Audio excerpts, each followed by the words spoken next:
So they have to walk in class.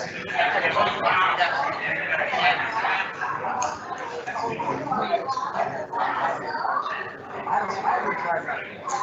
I ride my bike, I go past there. I see, I guarantee you that I got it. Some of them just walk over. So it's not something that's being used by most of them.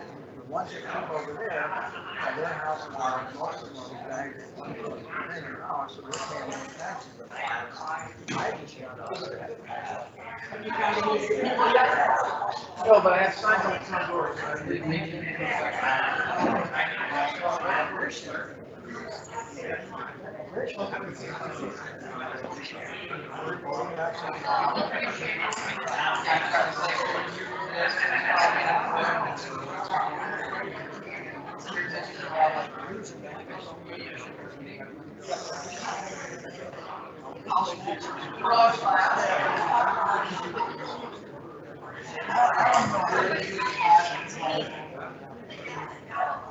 Maybe that's the next question. How long is this going to take to build? Because I don't know, man, I may not be around.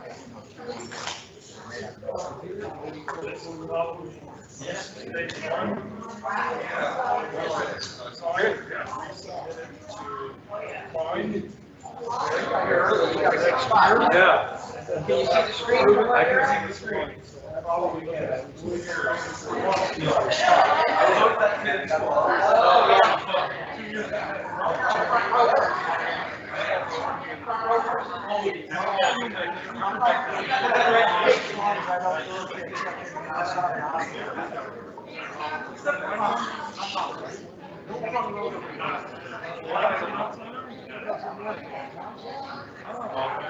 Ed, how are you doing today?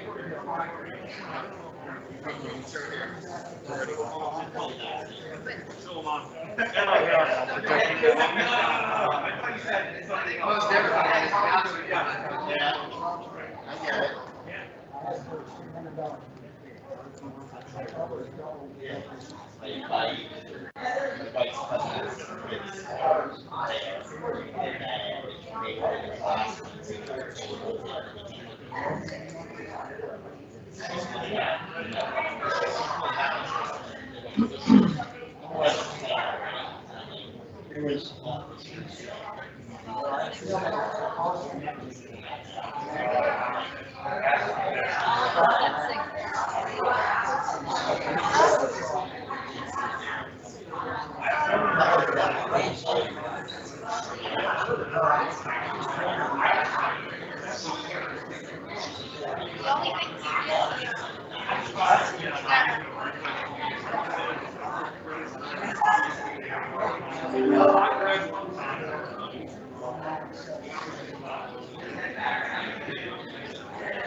I actually, this is the TV show.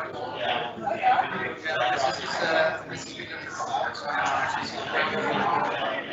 actually about the Seawall. Kayak.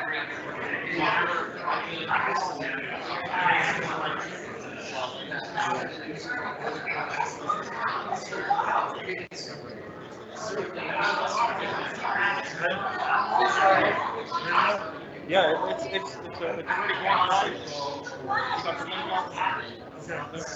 Okay, you ready? You ready? Are you up now?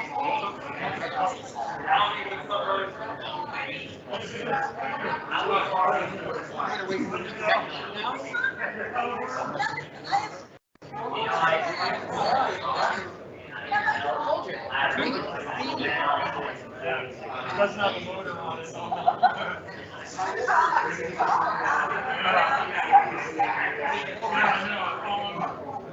Ladies and gentlemen, may I have have your attention, please? Thank you. Wow, I've always been one of those people that never needed a microphone, and I can see that it works perfect. Thank you all for coming. We're here to talk about the Seawall design. We have a team from a design company, from an engineering firm, T.Y. Lin. We have Frank Alonso, who will be doing the presentation, and he's assisted with Michelle Aran. Yep. And we also have our city manager, Tom Beckman, here. Before we get started, Travis Kendall, who is our planning director, has a very, very brief announcement. Just as a quick thing, we've had another meeting that's going on right now. It's the Resiliency Committee. It's in Village Hall. So if anybody is here for that meeting, I'm actually going to be leaving now. You can kind of walk with me and I'll show you where it is, but it's in the Village Council chambers. So if anybody's here for that, please just raise your hand or come with me and we'll head in that direction. Okay? Seeing none, then I'm going to depart for that meeting. Everybody have a great day. Okay, and before Frank does his presentation, I've been getting phone calls all day about a lot of issues, and I can appreciate the concern that a lot of you have. We're here to talk about the design of the seawall and why we're talking about changing the seawall. That is why we're here today. If you have concerns about other things, whether it be safety or things like that, our engineer is not here to talk about that. He only knows, because he's the one that did the design, he's here to talk about the design of the seawall and why he designed what he did and where we're going to go in the future. So with that, Frank? All right, I'll take my mask off. This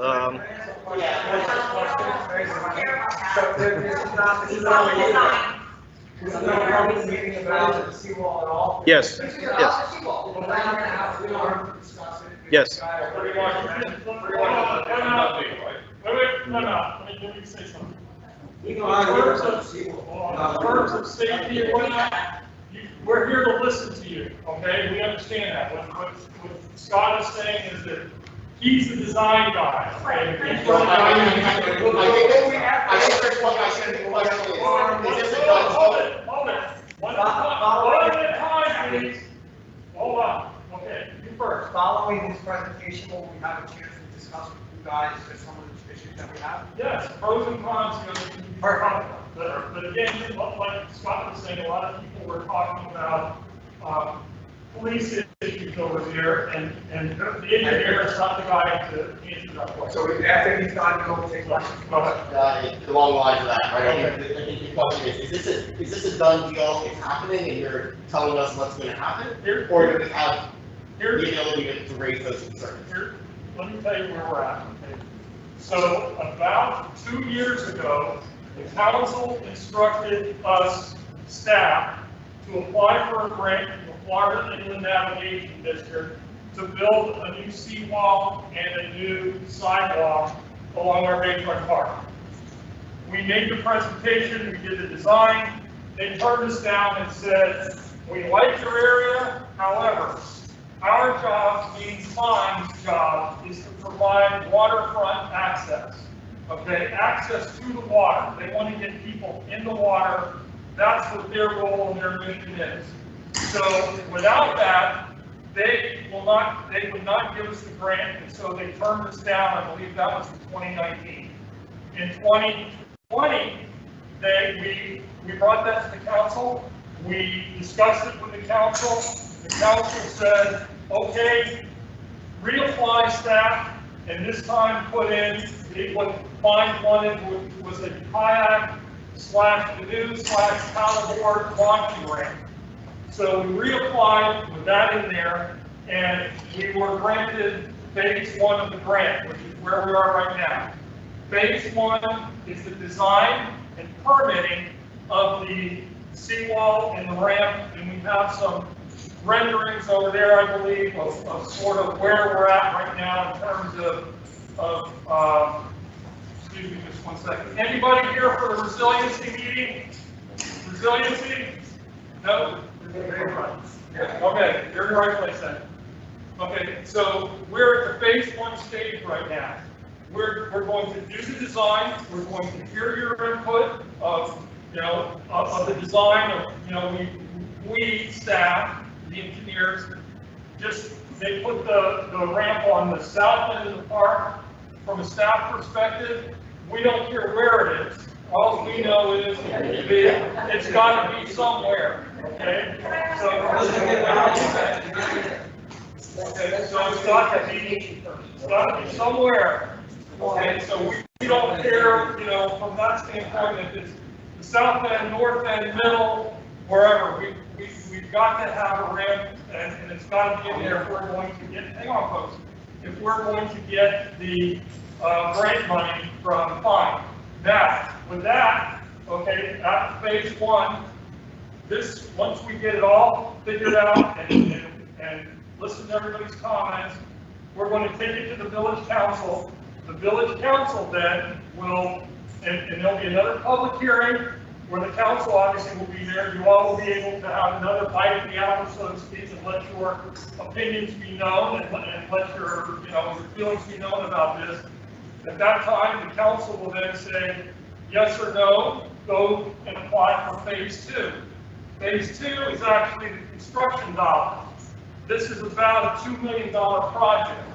So, right now, our seawall, in fact, this week, if any of you went down there, we were experiencing king tides, we were experiencing high winds, and the water was actually lapping over the seawall and flooding into the park. Even in a bright sunny day, so to speak.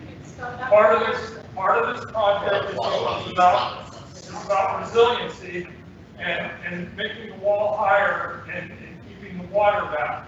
Okay, so that's what part of this project is.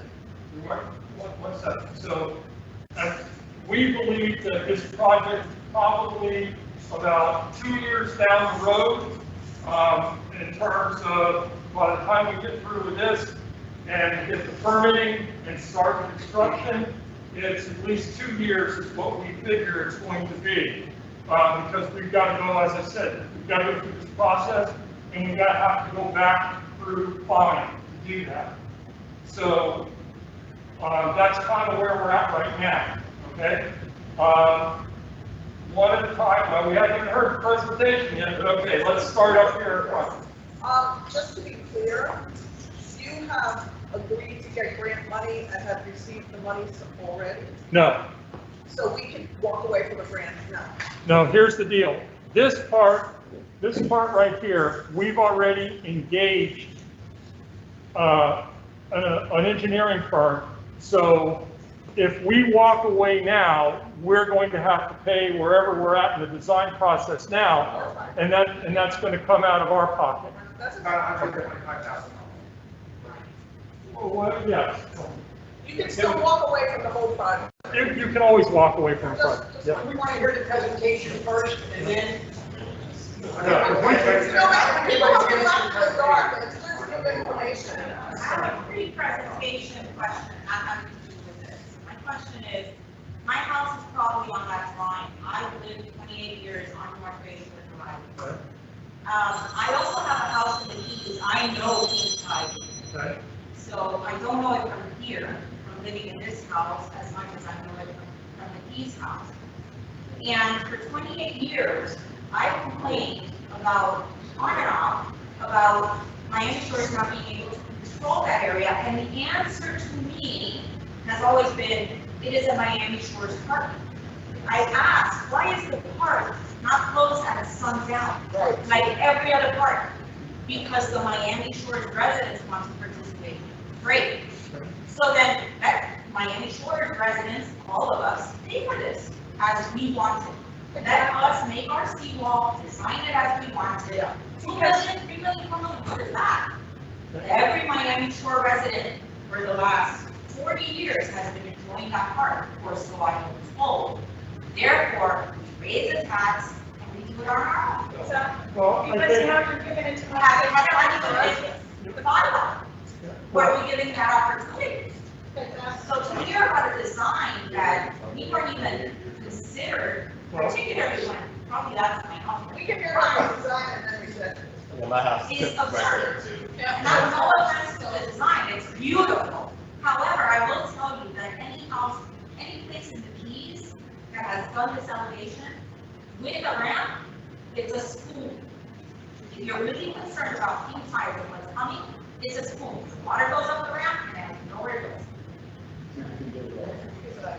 So that's our concern. Apart from security, apart from what that ramp's gonna Okay. become, Kayak is gonna stop it from being that, because that's not the issue. The issue is, we're the Miami Shore residents, I heard that. I, 30 plus years. I- They should be entitled to have the part of the sunrise till midnight. that's, as they say, I'm not trying to pass the buck, that's above my pay grade. The council makes those decisions. They're certainly going to get a copy of this. We're taking notes. We'll relay all of your comments to the council, and I'm sure the council will, take all this into consideration. Somebody else? My guess is that none of the council lives on Bayfront Drive, am I correct? They're not affected directly by this. That's correct. And the sea was not so high last week. We were perfectly fine. King tide starts. I live on the water, we don't see, there was no water. Let's see the presentation.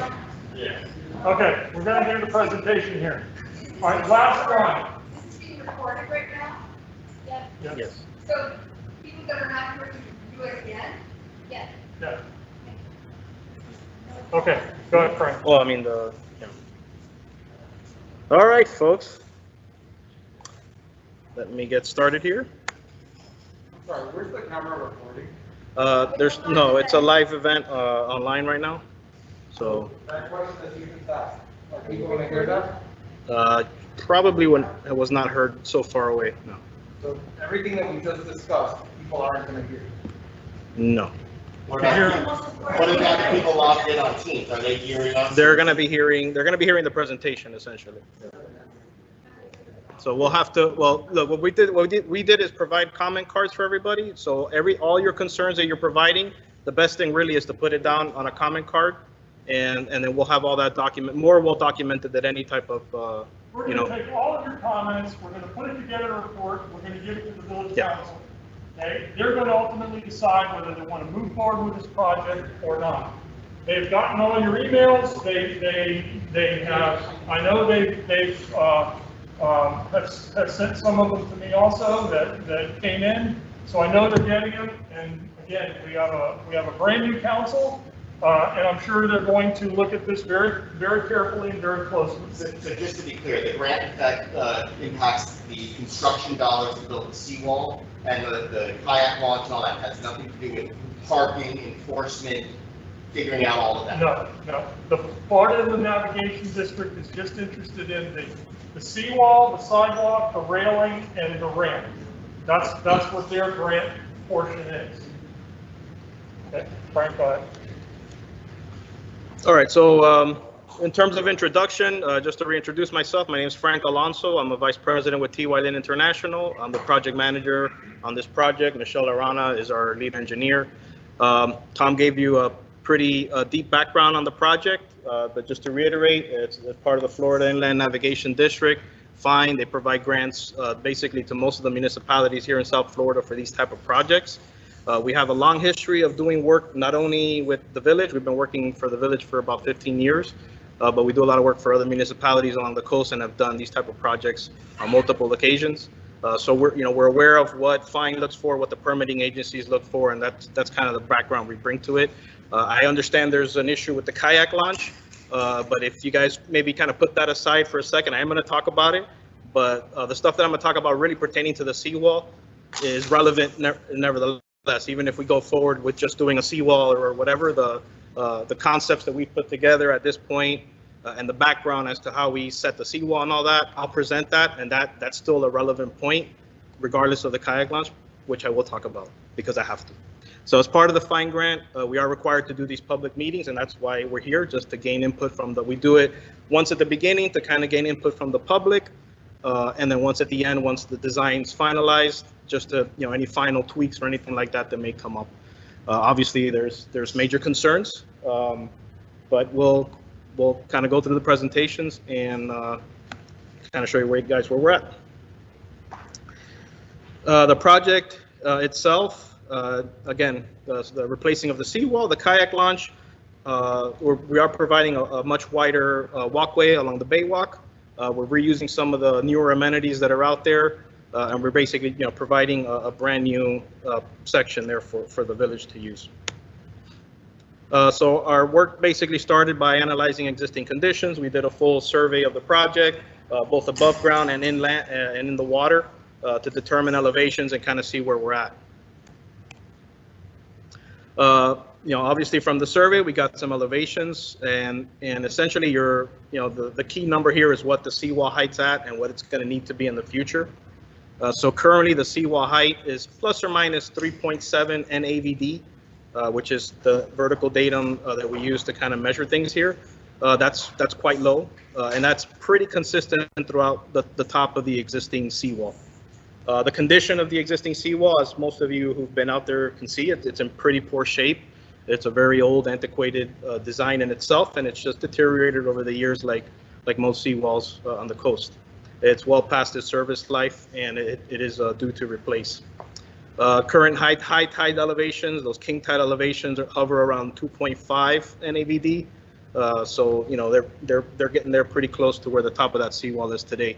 The issue we have out there also is that existing wall, unlike most seawalls that have a cap that kind of protrudes out, you don't have that. So it's basically just a flat wall. So as Tom says, all that water that kind of splashes up against the wall, splashes up over, you don't have that added protection that most seawalls have.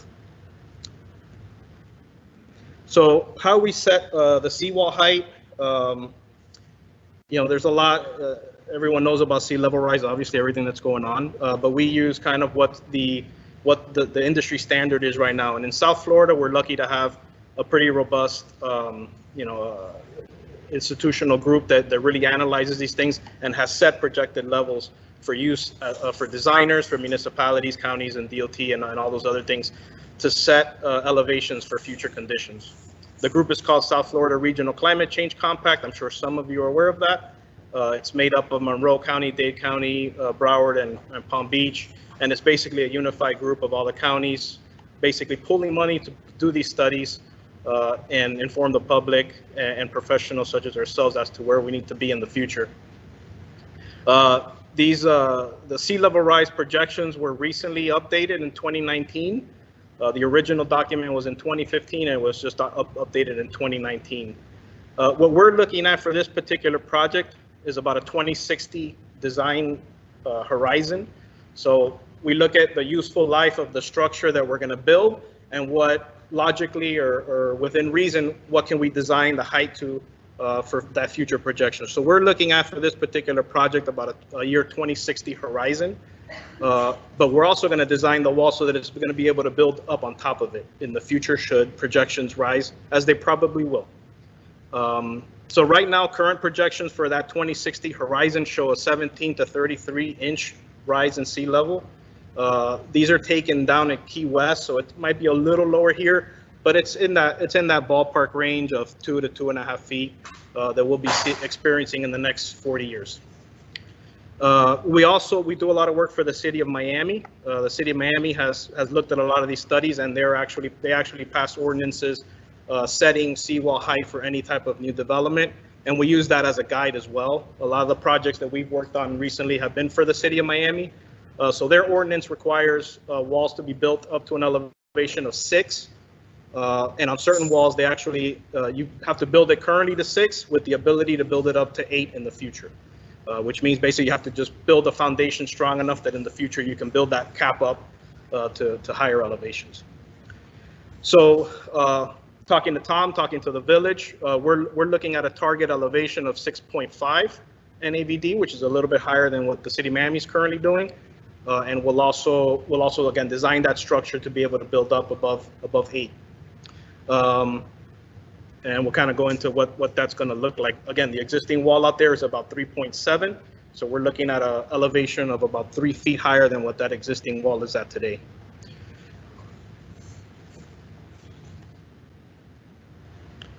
So in terms of precedents, as I mentioned, we've done a lot of work recently for the city of Miami, a lot of their coastal parks. and we've kind of carried over a lot of the designs that we've developed on those projects over the last 5 or 10 years. So some of the samples we have up here, and again, after the presentation, you guys can come up here and take a look.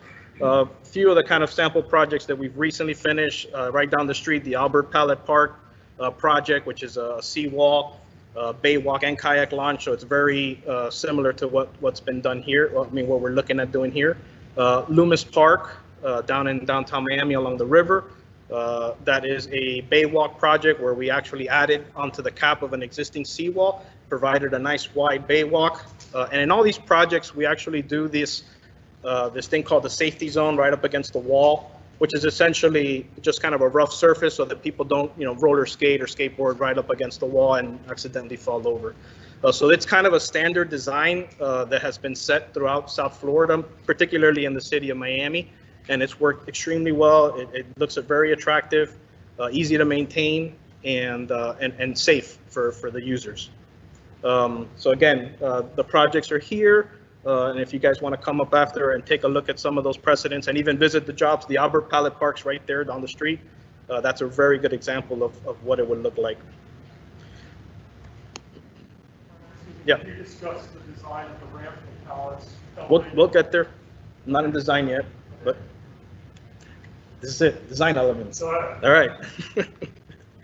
All right, so in terms of the different design elements that we're going to be incorporating, again, a lot of the stuff that I've already talked about in terms of precedents on other projects, we're going to target a seawall height of 6.5. The system that we'll be installing is pretty typical in South Florida. We use a concrete pile and concrete panel type system. There's also sheet pile type systems, but they're not as attractive, frankly. They do the same job.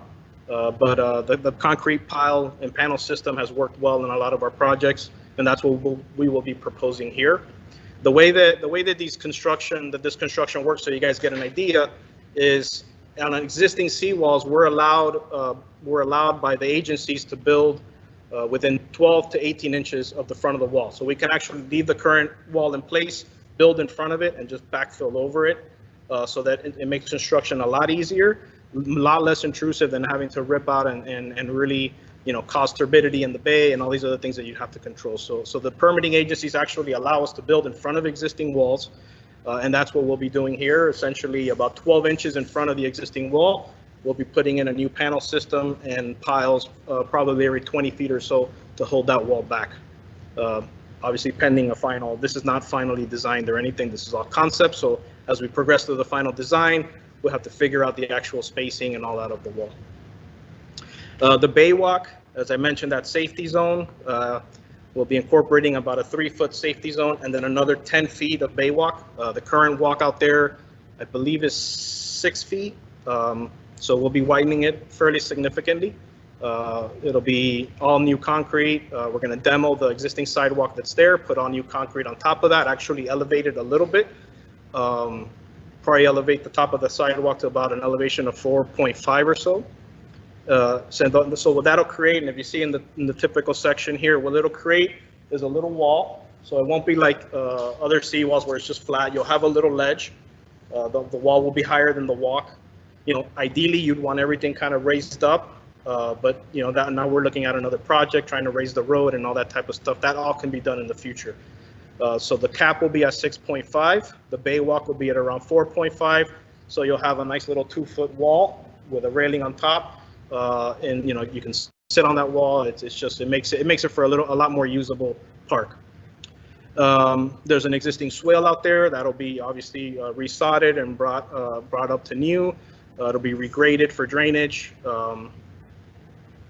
And then I'll talk about the kayak launch real quick. But so on the kayak launch, the concept on the kayak launch really is, I know some folks had expressed concerns regarding jet skis or people dumping boats in there. So the idea of this type of kayak launch and what we've been doing for the city of Miami as well on newer projects, I wouldn't say older because I'm sure there's some old kayak launches out there that fall into that category where they're just open and people use them. But on newer projects, really what we try to do is grab that seawall elevation and wrap it around that kayak launch. So the kayak launch is no longer a low point for water to just rush into. So you'll maintain the seawall height around the kayak launch, That'll require us to kind of bring up little ramps to it and things like that, and I'll show you that on the concepts. But, essentially it takes away that potential for cars to back up because, and I'll explain it more in the concept, but essentially the top of the kayak launch is going to be 2 to 3 feet above the existing road. You can't back up a car into it. It'll have a retaining wall around it, and you won't be able to really back any kind of vehicle onto there. So I'll get to that when we get to the concept. And then there was a question earlier about, one of the folks asked me about drainage. There are, I believe, 4 existing outfalls along the seawall. Those outfalls will be retained and reconstructed. And then we will be putting in one-way check valves to, keep the water from backing up and popping out of those drains. We've done that in other places of the village. It's the current technology that's available on check valves. It's not great, but it does help. Miami Beach is putting them on all their outfalls. So is the city of Miami. But it's right now, it's the best we can do. Put in one-way check valves where it allows the water to drain, but not back up into the street. All right, so a little bit about just the alternatives. Again, you guys can walk up here after and just take a look. Pretty basic in terms of plan view. Again, the widened sidewalk, the seawall ahead of the old seawall, that safety zone will reconnect all those accesses to the parking along the street. And in this particular case, we have the kayak launch arranged in that manner. I'll get into a little more detail on the kayak launch itself. The second option, essentially the same thing, just with a horizontal parallel type kayak launch. This design, has some pros and cons. I guess the pro is that really it's more accessible to users. You just kind of come straight in, but you have kind of this little dead zone here, which will get dirty and it'll be a little bit more maintenance intensive to keep that ramp clean in this scenario than in the other one where it'll kind of wash out more periodically. And again, as Tom mentioned, in terms of placement, we just in our visit out there, I mean, we know the area very well. This just kind of seemed like the logical spot. There is also a spot on the north side. Really, this concept can kind of slide up and down along that wall, however we end up doing it. So that's kind of the feedback that we were hoping to get tonight. I understand the whole thing is in question, but the feedback we're looking for is kind of where the public was thinking about where, other ideas as to where that kayak launch could be put. Now that you're at that point, what was driving the idea to put it in the corner there at 94th Street? So, Which is the lowest point in Miami Shores. So, well, there's an existing outfall there that will be retained. Doesn't work. And also, I have another question, and I haven't seen it here. That's fine. I've examined the diagram in my house, but if you missed out, like, you say this is by the standards of the South Florida, where is the Army Corps of Engineers involved in this? Yes. And they've approved this? They have not. We haven't gotten there yet. Yeah. We haven't gotten there yet, but they've approved this type of design all throughout South Florida. This is pretty consistent with what we've done everywhere else. Let me get to the end, and we'll have a Q&A. But I'm almost done. I'm almost done. There's not much more, and then no, I'm sorry. And we'll take questions. So just looking a little bit more detail, as you can see, kind of how dirty that one gets there. I kind of caught it on a bad day. I guess the city hadn't been out there to clean it. But these things have to be maintained. There's no doubt. This material that you see there is called Moby Mat, and that's what we've been using typically on our projects. It's a plastic fiber that's kind of rough, and it's very easy it's rough but very easy to walk on. It's a very popular proprietary item for kayak launches and that type of thing. You'll see it all over South Florida. So in this case, I know you all were mentioning this is a very low area over here. There's an existing inlet there. That inlet, as part of this project, will be cleaned. That's essentially all you can do at this point. We'll provide drainage to it through the swale. But if you all can picture it, this is the seawall, which will be at 6.5, and that elevation will wrap around the kayak launch. So this spot here will actually be at that 6.5 elevation. So almost 4 feet from the existing road. So this will be essentially a retaining wall. and sloping down to the existing walkway. So you would come up, kind of come around here and use the ramp that way. So this cannot be accessed by vehicle. It's elevated 4 feet. And it'll be, protected from the water rushing in up onto the street. Are people going to be walking with their kayaks on the boardwalk? That would be the idea, that they'd have to come up the ramp and then take their kayak down. Walking with the kayaks Yeah. on the boardwalk Mm-hmm. and up this way or this way and this way. Well, that's a good point. So what we also looked at is in this area here, you could load your kayak kind of just through we'll have an opening in the railing where you can kind of put the kayak through here and then bring your way up. Really, it has to be elevated. If not, the seawall doesn't really serve its purpose. So where other people are congregated, the kayakers are going to be carrying their kayaks, maybe on the shoulder, on the head, somehow, and maybe bumping into people as they walk. It's true, and that's why we have them at the end of the project. Right. So I want to, real quick, I want to go back to his question, because it's a real concern, right? Okay. You say you know the area very well. I'm confused why that was chosen for the design, because if you know the area well, you know that when it drizzles, that corner becomes a lake, because there's drain on that entire street. So. Well, I mean, again, this whole area is elevated, so it's not going to be underwater. It's not going to be wet. All that's going to be over here. Right. It's not going to stay. There's a drain here, and then there'll be drain access to it. On the Yes. street, the water's going to stay there. It will. There will be. One at a time, please. Well, Hello, please. Where do they park their cars? Thank you. Thank you. okay.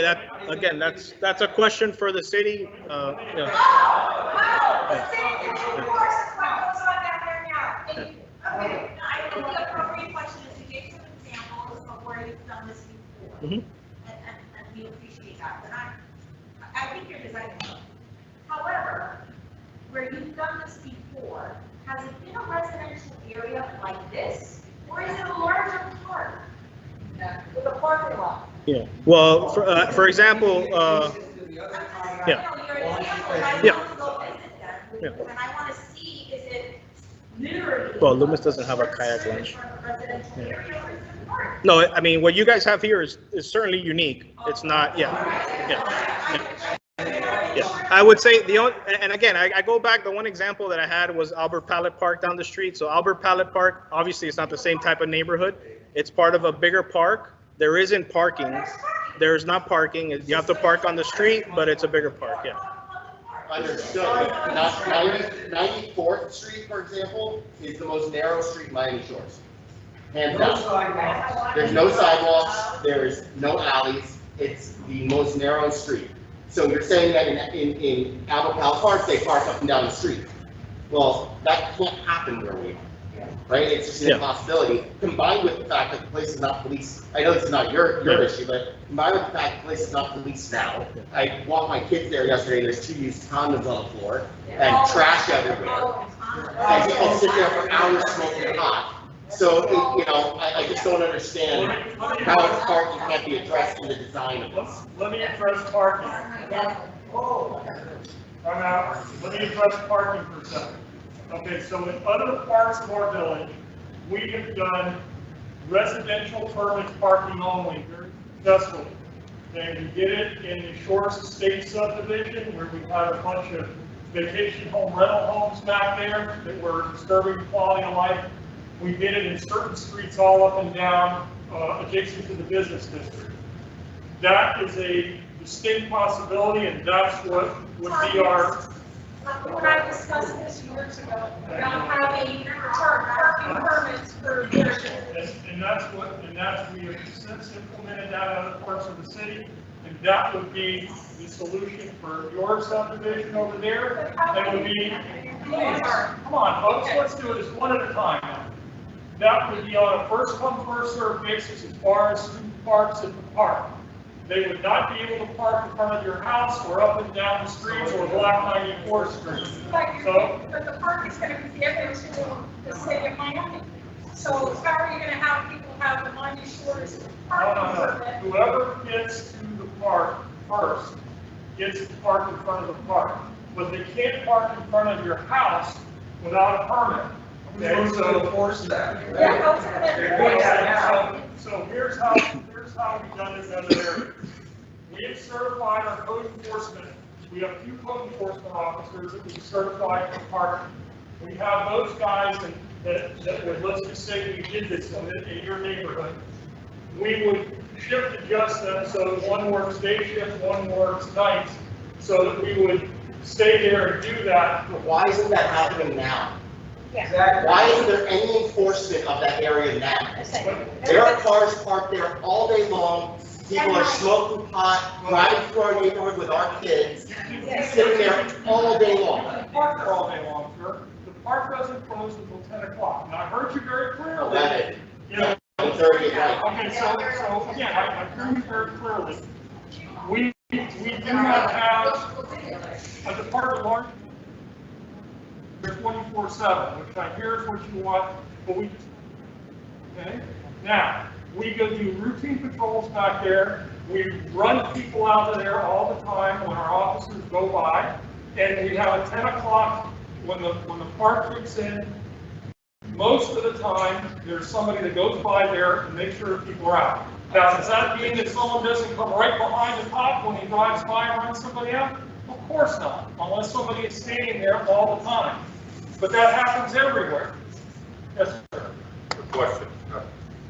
Live on Bayfront Drive, been there 26 years. Last night, because of the business that I get up at 4:30 in the morning.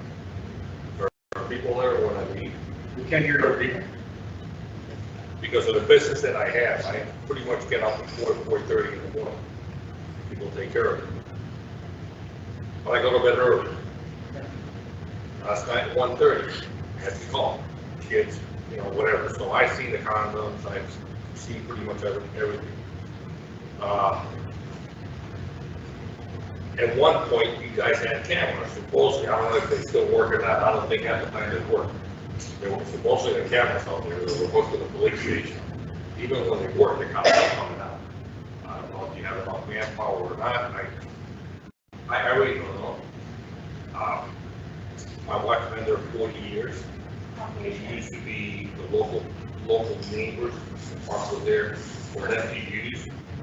People are pretty much casing the area. I have no idea who's casing it. I carry a gun for that same reason. Because I'm not getting jumped. I get home late at night, I carry a gun. My house was broken into because somebody that was parked on the bay for hours, and he came and broke into our house. Thankfully, my insurance company was able to catch it. Yeah. But that was possible. There's a while, all of a sudden now we're going to issue parking permits and all this. I mean, this could have been done years ago. We can ask them for it at one But it point. won't be the park, sir, it'll be in front of your house. But what about painted park? What about painted park along the bay? Like other areas of the shores, Miami Beach, everywhere, painted park. That way you don't have people sitting there for 5 hours all day. I guarantee you, if they had you based, you wouldn't have a problem. No, it's just like and then you have to. Yeah, he's been up. This lady was next. The problem with the parking is that it's not enforceable, even if you put it, nobody's gonna enforce it. I'm on North Bayshore Drive. On Tuesday night, I went out to dinner at 7 o'clock, and there was a couple having intercourse in front of my house. At 7 o'clock in the afternoon. I have young kids, I've been having this issue for 13 years, and nothing has changed. This is gonna be a circus. If you do this is gonna be a circus in front of the bay. And I know it has nothing to do with the engineers. absolutely. No offense, don't worry. We're used to this. Beautiful. If we get rid of the ramp and can the taxpayer pay for it? Yeah. Yeah. Absolutely, if you're willing to pay, and if you're willing And we to, did it to my Miami Shore residents. if you're willing to raise the village, then certainly. Why do you need the ramp? It's not gonna give you a lot of the grant. Yeah, he's been.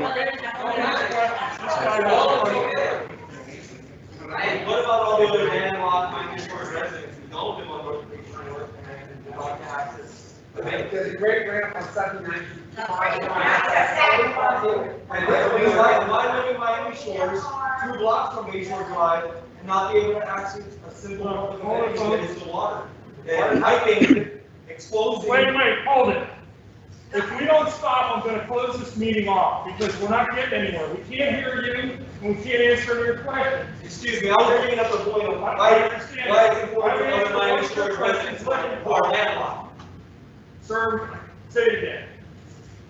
Well, one, to piggyback on everything that everyone's mentioning, how the line of cars who are kayaking and paddleboarding, how that can kind of change the amount of condoms that they're finding and the amount of break-ins that are happening in awakening of the area. And then what about all the landlocked Miami Shores residents who equally should have a right to the access to the water? Agreed. Well, how about the Shore residents around there, we purchased that land? Excuse me.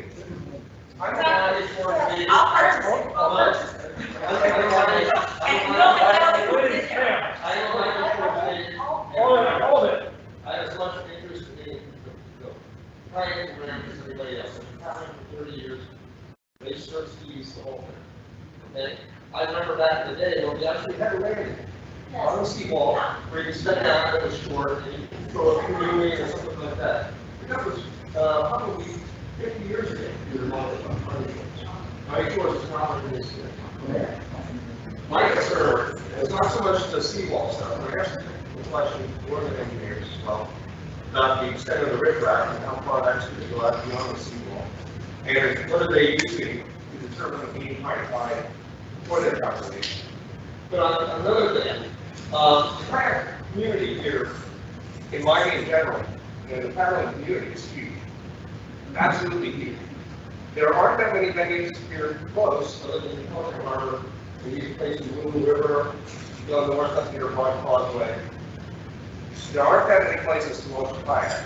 If Miami Shores has a launching place, and I live the next street over from where the proposed where the park is, and it would be really great for me to be able to launch my boat there and paddle.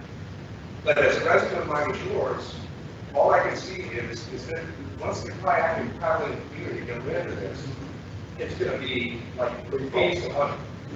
And there's going to be no way to control it. It's going to be mostly outside residents of Miami. There's no way to police it or control it. And already we've seen through the pandemic, the use of the park escalate and double. And I think the people in the neighborhood probably agree. As much as I would be really happy to see a launch grant there for paddling, I think it's to the detriment of what the park really is, which has been losing a lot of luster because of all the nighttime traffic. Going on at night, the park should shut down at dusk, just like other parks in Miami. There should be a better policing of the area. I mean, Miami Shores can't control people who come there, even though it's Miami Shores Park. I don't know really know the advantages of it, but it's not the city of Miami, it's not Miami-Dade County, it's more hard to understand. And as residents, we have a voice there. And for those people, and this gentleman here, who feels landlocked from these 2 blocks away from the park, I've been landlocked my whole lifetime from the park. Pretty much.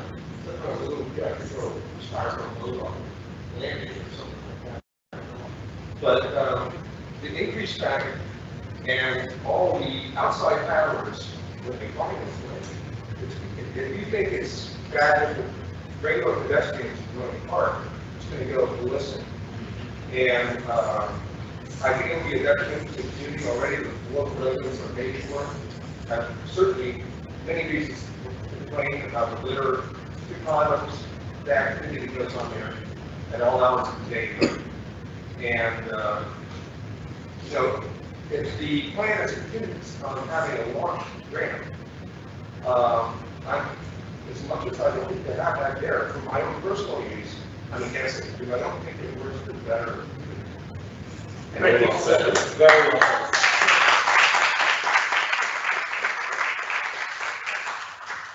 As a resident of 94th Street, I would love to have access to water as a public, for the public. We're not here trying to overstay drinking or and we have a problem. We don't want to overflow what is already at the bank. So it's not about being against people who have access to water. The conditions are not the right conditions for having this kind of problem. Even with all the concessions that the councilman has made, including, prohibited parking, things, and a personal. Yes, and I understand you. And I just don't understand how. Because I have the right Absolutely. to, I will listen to you. Absolutely. So even with the concessions, because the current situation, not just this case, but also what we have historically, we have our TV cases, which is going to be very bad. It's just for us to leave right there, eventually for the whole thing. I don't So understand. I will say, so I will ask you, sir, now that you said that this is going to go to the council, I'm sure multiple there, please convey the message that here today was a strong, opinion against this project. So that has to be clear, that we want to make the station safe for the residents. Listen, we get your message loud and clear. I hear you. Does anybody else have anything other than what's been said already? We've heard it already numerous times. Mr. Latham. I don't live by the water, I live on North East Shore, and I'm very happy to be. I was unfortunate enough to live next to the boat and next to the kayak launch at Sunset Harbor, with a huge parking lot, buying police permit, do nothing wrong. That, and I work in government, so I know what you're saying, because I sometimes be saying that to residents. So your police are not going to be able to manage it. Your code enforcement is not going to be able to manage it. And these people who live across the street are going to have to live with the nightmare that that's going to create. I live next to that nightmare, and we hate it every day. That kayak ramp is right next to our luxury $1 million condo on the water. I actually moved out of there to come here because I could not take from that as a point of view. And now that is kind of trailing over to here. I feel sorry for you if you live next to it or adjacent to it, because Mr. Edson will not be able to manage all these promises he's making because we don't have the resources. And it can't be. I'm not making any promises, James. I'm telling you what we're gonna try to do. But anyhow, But all it right, can't be controlled down, so Okay, even with those, hold on. We've got these cards over here. I'd like you all to fill them all out. Okay, we will make sure that they can get condensed in the report. And by the way, someone just texted me and said that all your comments did get picked up. Everybody heard them at home watching this, so they were recorded. Okay, so I would like you to do that. You're welcome to come and look at at all the pictures here that you have. All right, you want to take one? Go ahead. One of your screens. Do you have my email address on one of your screens? Send the comments to the council member, don't send them to the village, send them to the council member. So that they Come on. get to No, the- we want a meeting with the council. My turn. It's a question I didn't ask. Go ahead, comment, please. It's a question I didn't ask. Go ahead. So you do. Okay. It is not an attack on you, you make this decision, so it's not that. Two questions. Number Thank you. one, has there been a parking feasibility study about the parking? That's number one. Number two, is as it relates to the grants. Have we gone out there, there's so much federal and state money being put towards sea level rise. Yeah. Have we explored other grants that don't mandate that you gotta kayak? DeSantis has a ton of them. At this time, because we got this grant and we wanted to come and hear what you have to say, we have not. I'm sure the council is listening very carefully to what you have to say. And again, we're going to report back. I'm certainly going to report back and let them know that, we have 40 angry people in the room that want nothing to do with it. Okay, so they're going to. The parking feasibility study. No, we've not done a parking. And also, the Army Corps of Engineers as well. All right, that's the, With the rising of the sea level, Local 94, it gets to be like a lake over here. So if you rise this, we're going to have to go and study as to how that's going to affect the flooding that's already existing here in heavy rains. Yeah, the, Yeah. well, Let the engineer answer your question. yeah, I mean, the drainage will still be maintained in its current fashion. We're not gonna do an additional drainage project per se on the road. The elevation of the wall is not gonna change the location of the outfall. Has there been an environmental impact study done on what's going to happen to that little beach out front? Yeah, that was my question. That'll be all part of the permitting part. We're not there yet. We're just at concept. My question is for, the gentleman who's the engineer. Yes. Yeah. There's an existing riprap there, it's probably about 8 feet wide. Yeah. Put in, I guess it'd be about 10 or 12 years ago. And that whole seawall, all the way from 79th Street to the north wall, is very sensitive to the system. And I know that you probably have to get firm Oh, yeah. to sign off on it. Yeah. Now, if you're going to be raising things and putting in, I imagine probably twice the amount of riprap, how far is that going to extend out into the? No, so the riprap that'll be put back be roughly what's there now. Yeah. It really doesn't have to, we really don't have to put more because the wall itself will provide the structure. So the riprap is, if you have a natural shoreline with a riprap, then yes, we'd have to build that up. But the riprap that's gonna go back in is gonna be roughly where it is now.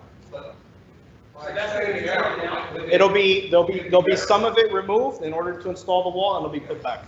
But extending it out, would that actually make the project?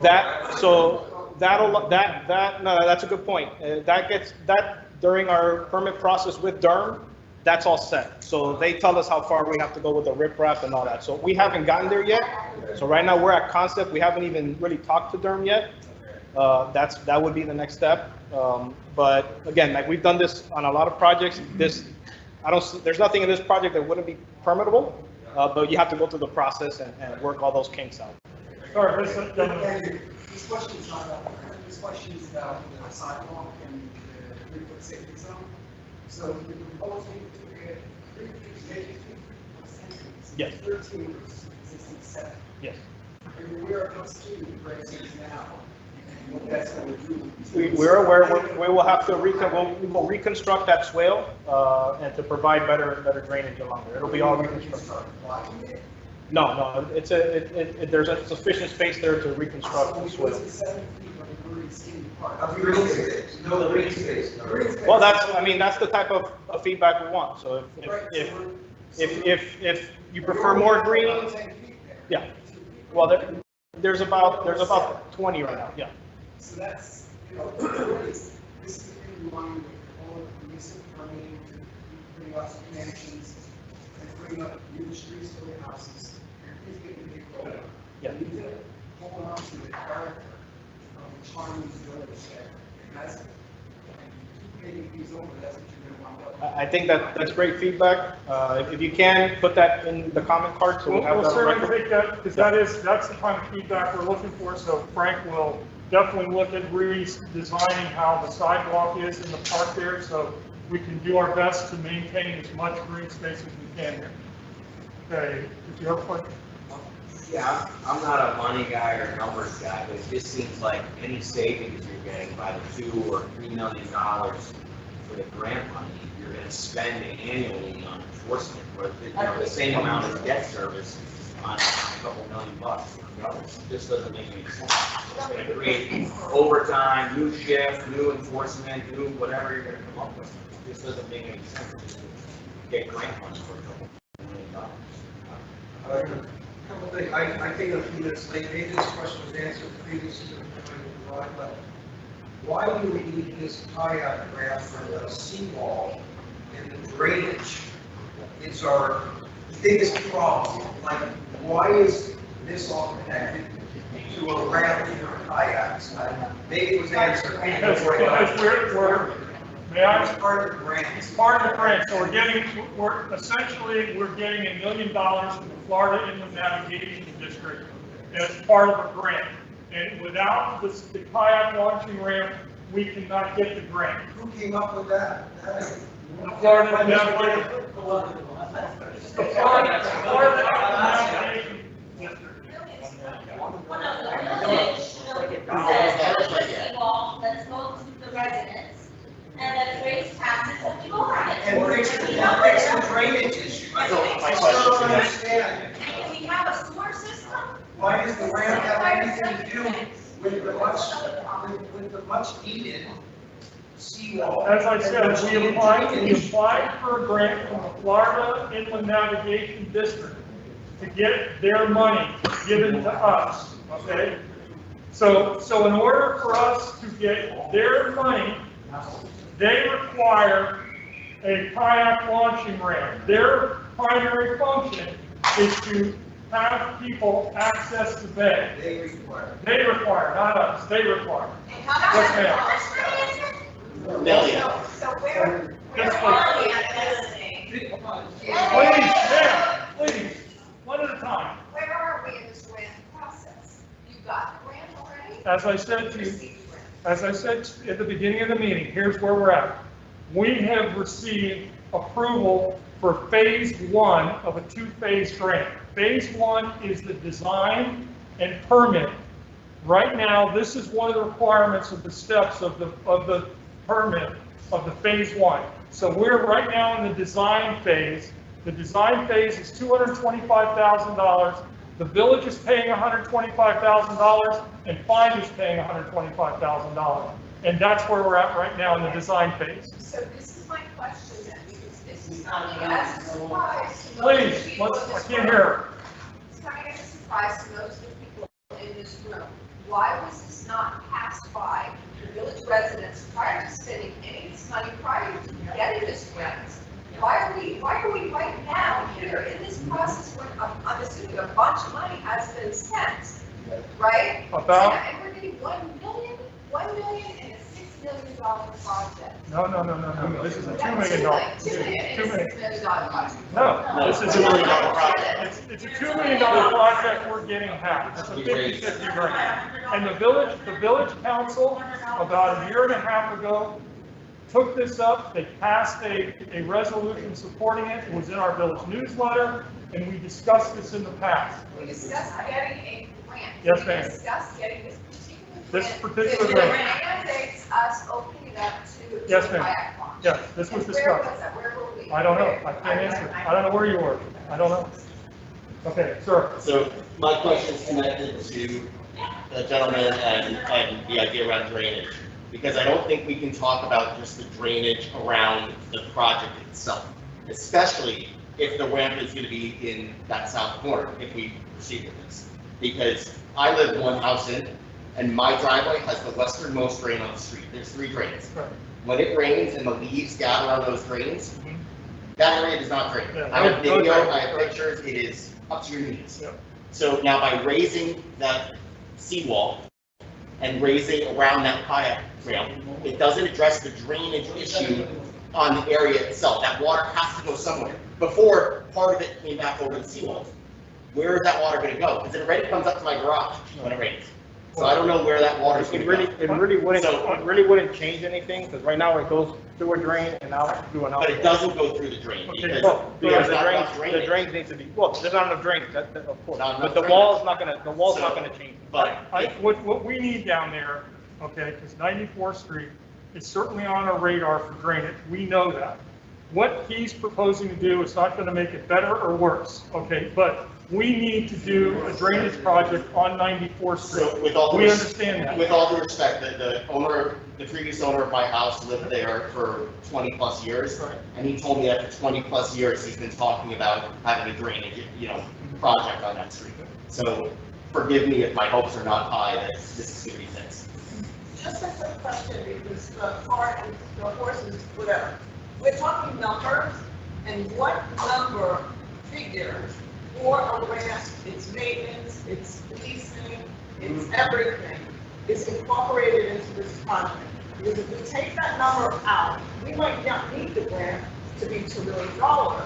Or if we get another grant that doesn't pertain to this grant, but we're gonna spend like probably $500,000 or $600,000 just for this ramp, not counting policing it, cleaning it, maintaining it, and all the other problems we can have with it. So if we take that money out of this $2 million budget, how much do we actually actually have to spend to get our dream seawall, a beautiful park that we should have, that people could go to, eliminate parking on the street. If you want to come there, you park at the rec center and walk or ride your bike down there, and have a place where people can enjoy it, rather than what we have right now, which is engines running all day long, fumes for the people that live on the street. Smoking. There's no privacy, it's disgusting, it's dirty, and it should be gotten rid of. And that's where we should start. We don't start with, look, we have to build a ramp, so let's get $2 million. We're doing this all backwards. Absolutely no. Okay.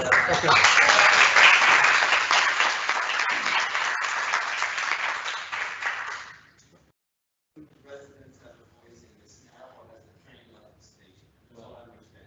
Where are we in this process? Okay, you have a voice. This, as I told you all, I'll say it again. This is about the third time. I'll tell you again. We are gathering your comments tonight. Please write your comments down here. This is being recorded here as well. Frank and his team are going to put together a report. You've made yourselves loud and clear. We've heard you very clearly. We will be taking this back, as I said, before the village council. Once he finishes up his work on this, there'll be a future agenda item. Watch our social media person will put out something on social media. We put it on our webpage. Watch where our council agendas. I can't tell you what meeting it'll be at or when, but we will have it there, and this will be discussed. We'll have an opportunity. The village council at that time will then instruct staff, proceed with it or not.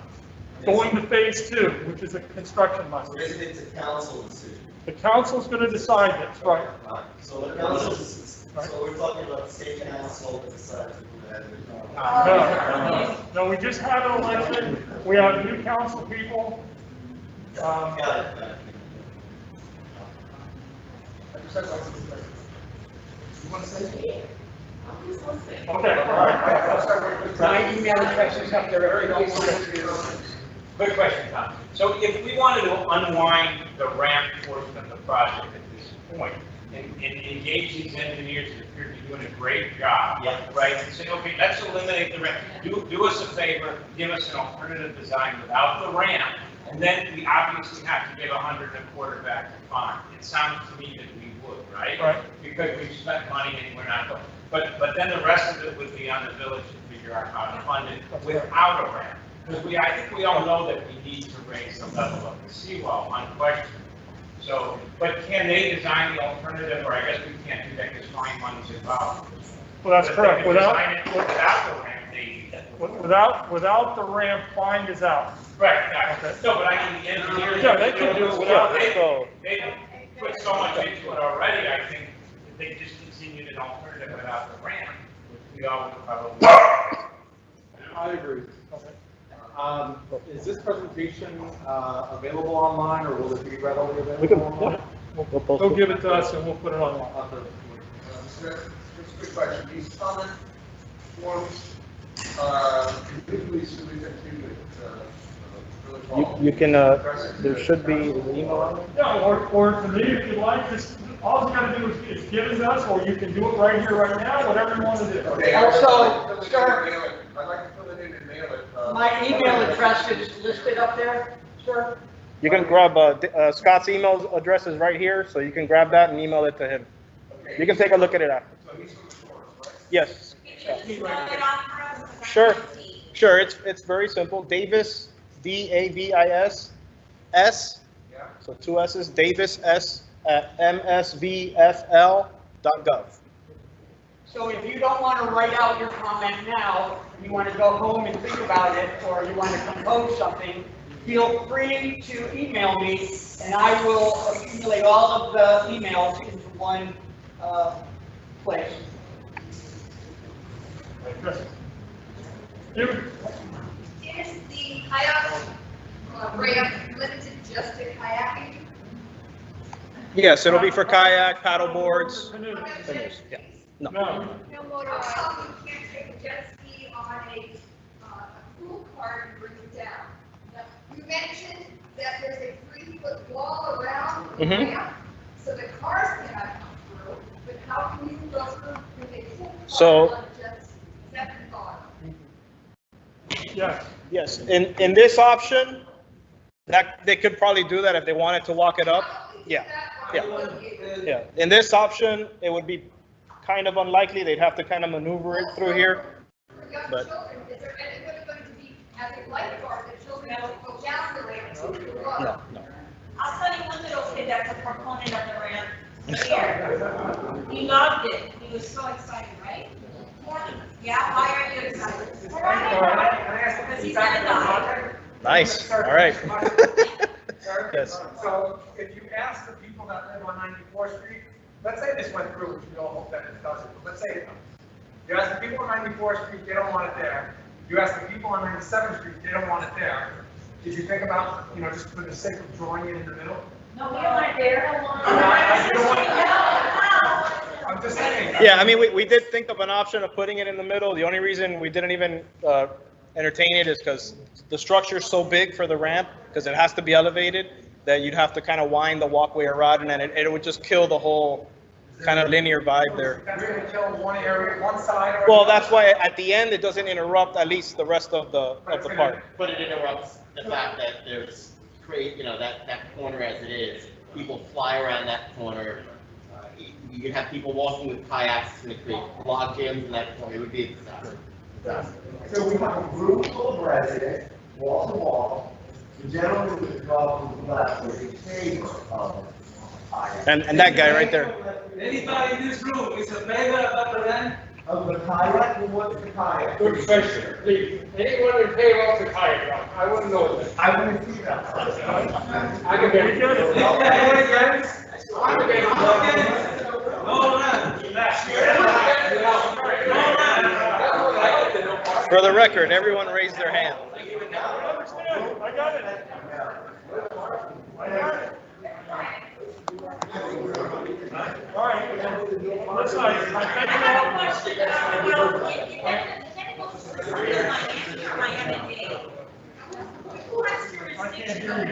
Who has jurisdiction?